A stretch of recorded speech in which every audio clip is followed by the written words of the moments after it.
The U.S. military. Unity of vision through diversity. For those with little to no experience in the military, this can seem a head-scratching concept. How can an organization hope to develop a unity of vision through diversity?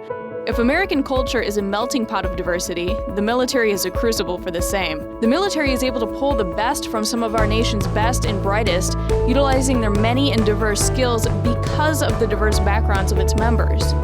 A quick search gives us some information on the background of the U.S. military. From 1776 until September 2012, a total of 40 million people have served in the U.S. Armed Forces. The U.S. military has grown immensely since its relatively modest beginnings. The total number of military personnel today is over 3.6 million strong. Nearly 50 years ago, during his re-election campaign, President Harry S. Truman signed Executive Order 9981, ordering the equality of treatment and opportunity for all persons in the armed services. In the years since, the military has gone from being viciously segregated to being widely regarded as the best integrated institution in the United States.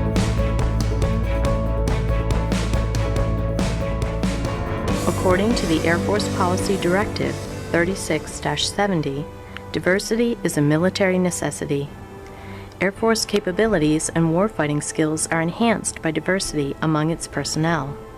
Air Force personnel who work in a diverse environment learn to maximize individual strengths and to combine individual abilities and perspectives for the good of the mission.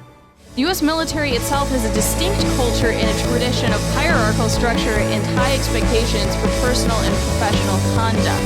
Military members cover a wide spectrum of socio-demographic characteristics. Military members join for a huge variety of reasons, but most commonly these reasons are linked to the ability for members to pursue opportunities otherwise not as easily available to them. Educational opportunities are listed as one of the top reasons service members join the military and a top reason why they stay as well. These opportunities draw individuals from a huge variety of backgrounds, areas, and cultures. One of the more unique aspects of the military is that members are often displaced from home.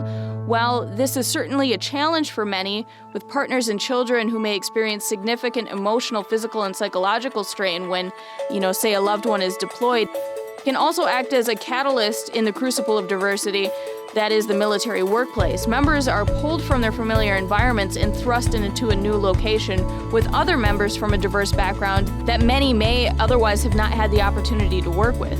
This diversity can prove to be a benefit to the organization, but it also poses a huge challenge for human resource management. This is especially related to the problems of recruiting and retention. Leaders in today's military are especially challenged to understand the diverse background of their troops, not only in relation to daily work, innovation, and success, but especially as it relates to the mission. In war, it's necessary for commanders to exercise control over their forces, but it's also necessary for subordinate units to interpret orders in light of changing conditions on the battlefield. Karl von Clausewitz captured this tension when he wrote that, quote, "Everything is very simple in war, but the simplest thing is difficult."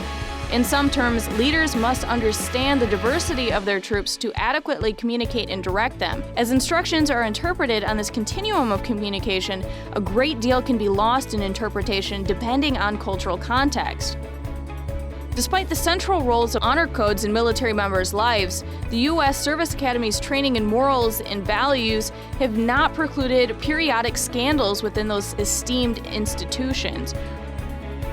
To be sure, diversity and the innovative power tapped through the force's diverse strengths and unity of vision exists, but it is a still developing culture dealing with an immense number of individual personalities, changing times, and organizational structure.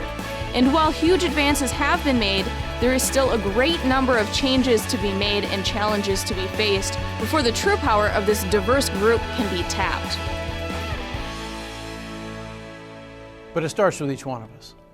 Be better than you thought you could be at your job. Be a better professional. Be a better supervisor. Take better care of your airmen. Lead your people better. Be a better commander than the ones you watched growing up. Do your job better than it's ever been done before. And then go be a better husband, father, wife, mother, sister, brother, friend. Be a better person. Be a better airman. And make us a better Air Force. That's what our job's all about. Let's just be better than we thought we could. I'll start. by trying to become a better Chief of Staff of the Air Force and being a better person myself. Devin, you inspired me. Thanks for what you do every single day. You keep leading the charge. Thanks for who you are.